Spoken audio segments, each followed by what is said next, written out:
Hi, Sharon here, Pajama Gramma, with my magnifying glass, because this is a chapter that requires lots of magnifying glass reading for me. We are on secret number 16, trial closes part 2. There are 16 different trial closes that Russell takes us through, and actually these are closes, not trial closes. We learned about trial closes yesterday and how you incorporate them throughout your presentation and throughout the way you talk and interact with people all the time. Today I want to just quickly run through, and I'm going to encourage you to read these because Russell gives really good examples, and if you listen to him deliver these, it's actually quite brilliant. I'm actually in the wrong chapter. I had my bookmark in the wrong place. Page 203 to page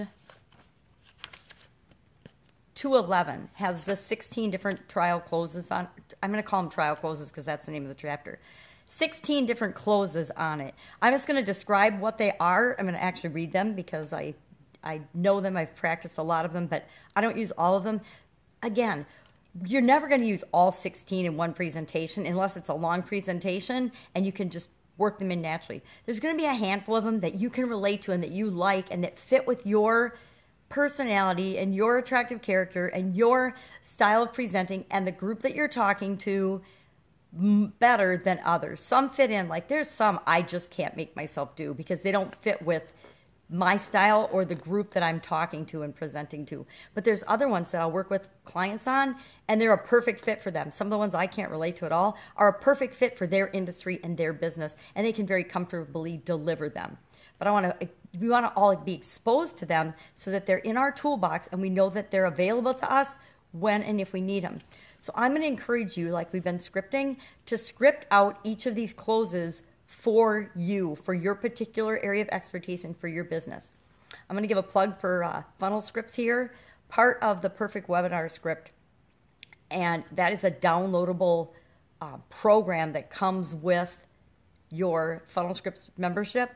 That tool alone is worth the price of the funnel scripts for a year, absolutely positively, because it does all of these things that we're creating. It does all this. It does this script for you by answering questions. And same with the Epiphany Bridge. You answer questions. Where I'm stuck and where I've gotten behind on scripting this out and writing it out for myself and for Supersize Your Business is I'm right now, I actually fell asleep last night working on my Epiphany Bridge and how I script that out and describe that, because it's a lot easier to use the funnel scripts, copy and paste, and then read it than it is to actually write it all out and do it from scratch. But I'm following the scripting through the book because that's what I'm encouraging you to do. And because it's hard for me, I know how powerful it is. I know anything that's hard for me, I'm learning the most from. So I'm going to encourage you to do the same thing with these closes, but I will tell you that part of that, one of the scripts in there is the closes. So you plug in your information and then it prints out these closes for you and a way that you can just read them and tweak them and edit them. So it's like almost all done for you except for a little bit of editing. I admit that that is how I've done my closes on every presentation I've ever done. I've just used the funnel script, plugged it in, then I see, okay, what makes sense, what relates to me. I've edited, tweaked a couple of words, and then created my closes and practiced and delivered them. But what are these 16 magical closes? The first one is money is good. And the goal, I'm going to actually just read this. The goal is to get people to disassociate their fear about spending money with you. So you want them to get over the fear of spending money with you. That's why you want to tell them, hey, money is good. Money is a tool for exchange. You spend it to get something greater in value and in return. So you spend your money, when we all spend our money on, we only spend our money on things that we think that the value of what we're getting is worth more than the money that we're spending. Money is just an exchange of value. And you can read his description of that and how he explains that and justifies that in the book on page 203. I don't need to read you the whole chapter. We can all read. Most of you better than I. The second one, or the next one, is disposable income. The goal is to help them realize that they are spending the disposable income on things that aren't serving them well. And by spending that money on things that will help them to grow, they will have long-term fulfillment.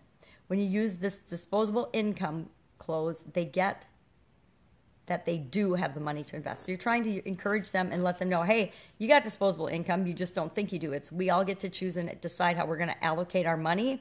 And you should allocate it towards something that will help you grow versus something that's just an expense and will be wasted. The next one is money replenishes. And again, this disposable income one and the money replenishes one, I personally struggle with a lot of the people I work with because they're business owners. So they're not having a paycheck. They're not living paycheck to paycheck, which is the whole point of this next one. And so these are closes I don't use very often, but a lot of my clients do use them because they are speaking directly to consumers, people that do have jobs and do have recurring income.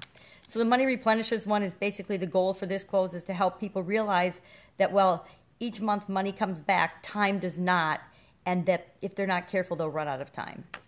And again, he gives a good example of that. Breaking old habits is the next one, and the goal for this close is to help people to realize that if they leave today without investing, nothing in their life is going to change. And he talks about how habits, we go back to what we've always done naturally. And if we don't do something different right now to change that pattern and interrupt that pattern, we'll just go back to doing the same old thing and we'll get the same old results. Next is information alone is not enough. And he says, my goal for this close is to help them understand that while they have gotten some awesome information, they can't rely on information alone. They need coaching and accountability too. And so he goes on to describe, and that one fits for a lot of my areas and a lot of the things that I do personally in my personal life, because I do promote getting involved in this program and that the information they get in the webinar or the presentation they do, it's just the tip of the iceberg, and it's not enough to really get them everything that they need. Now, some people absolutely can do it. Anybody can do it. Most people won't, is the approach I take with that particular close. Next is money or excuses, and the goal of this close is to get them to quit making excuses about why they can't buy. After that is your two choices, and this is one that's incorporated into the stack already. And that's the goal of this close is to help them understand why you're charging so much money and to make sure that it's okay with them that you are charging more money. And again, that one's built in.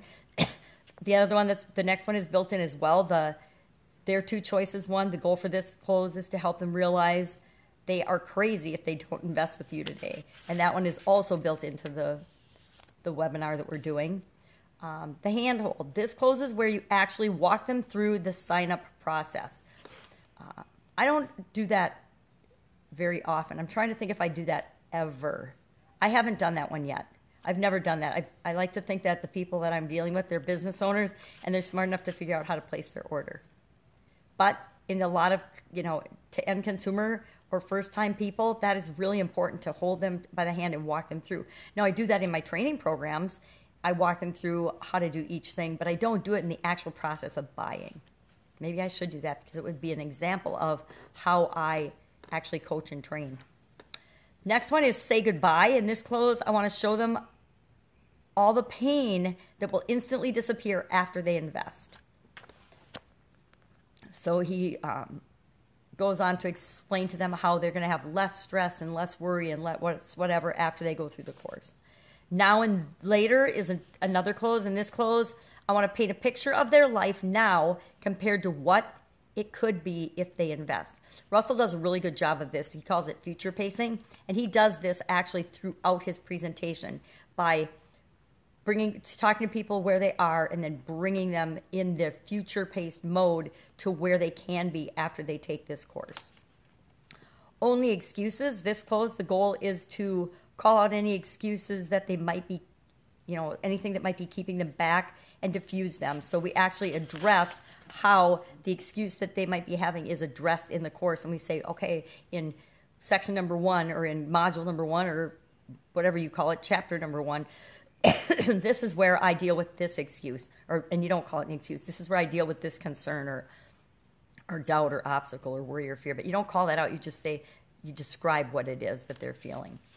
The reluctant hero, the goal of this close is to help them believe that they can actually do it too. If you only got, and that again is built into the presentation because it is so powerful, but he also summarizes at the end sometime. And the goal of this close is to show them what they already got for free and what they can possibly achieve when they invest with you. So you want to explain to them all the cool things they learned by being on the webinar and how powerful that is, which is also built into the presentation, and then summarize for them. But after you invest, these are all the other cool things that you'll be able to do and you're getting. And then the close, and this one he does do several times throughout the close, especially when he does a long question and answer period. And I've been trying to do the same thing more often too, because I think it's really powerful. This close is a final push to get them over the edge, and he typically does it several times, and I'm trying to do it more too, and when he does the question and answer session. And it's trying to get them off the fence and to make the commitment to buy now. So that's it. That's the 16 closes. If you've got funnel scripts, go ahead, cheat, use funnel scripts, and get the 16 closes and then edit them and reword them for you. Figure out which ones make sense for what you're doing in your offer and incorporate those either into the stack, in between the different pieces of information. I actually like to use a different close strategy or one of these closes in between each of my pieces of the stack. So when I'm doing mine and presenting the stack, I at least have one of these closes built into my discussion and what I'm saying about in between each piece. So each of my stacks usually have 5 main pieces and a couple of bonuses. So in between each of those pieces, I use one of these closes. And so I pick the ones that make the most sense for my offer, and I build those by the terminology and the way I phrase them, either mimicking the book or funnel scripts, and I build them into my sales presentation. And that's all there is. If you've got any questions, we have RQA number 6 tomorrow. So that's another review and catch-up day. If you have any questions, go ahead, fill out the form, and let me know so that I can answer your specific questions. Have an awesome day. I will see you soon tomorrow if you watch these every day or whenever you watch this. Bye.